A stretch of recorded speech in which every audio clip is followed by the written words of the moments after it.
Ils sont partout, dans la maison, dans le frigo, des perturbateurs endocriniens, des milliers de molécules chimiques invisibles provenant du plastique qui entoure les aliments, mais on les trouve aussi dans les produits d'entretien et même dans les cosmétiques que l'on met sur notre peau. Toutes ces nanoparticules, ces phtalates, ces biphénols, pénètrent notre corps. Et c'est ici, dans l'unité INSERM de l'hôpital Larcher de Nice, qu'on les étudie. Pour les chercheurs, ces contaminations sont dangereuses, surtout pour la femme enceinte ou les enfants, car elles vont modifier les gènes. Ces molécules vont interférer avec la mise en place de l'organisation de ces gènes.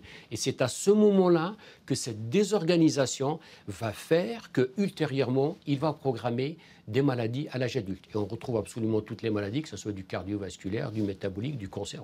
Donc il y a une réelle période de fragilité, de vulnérabilité à cette période, à ces molécules-là, et y compris aux faibles doses. Au-delà des cancers, des maladies respiratoires ou neurodégénératives, ces molécules chimiques agissent directement sur la fertilité humaine. Les scientifiques du Centre d'aide à la reproduction du CHU de Nice constatent qu'il y a de plus en plus de couples jeunes qui ont des difficultés à avoir un enfant. Souvent, les médecins leur conseillent de changer leur alimentation, leur mode de vie et de bannir les poisons chimiques, comme par exemple ceux contenus dans les cigarettes. Pour tout ce que l'on connaît depuis longtemps et qui a déjà été évalué comme le tabac, par exemple, c'est clair, c'est limpide. Vous arrêtez de fumer, les résultats des spermogrammes, ils sont meilleurs.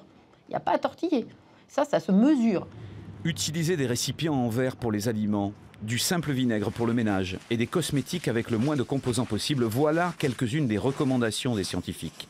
Avec un dernier détail, lavez toujours un vêtement neuf avant de le porter car les mini-molécules perturbantes sont aussi présentes dans les tissus sur notre dos.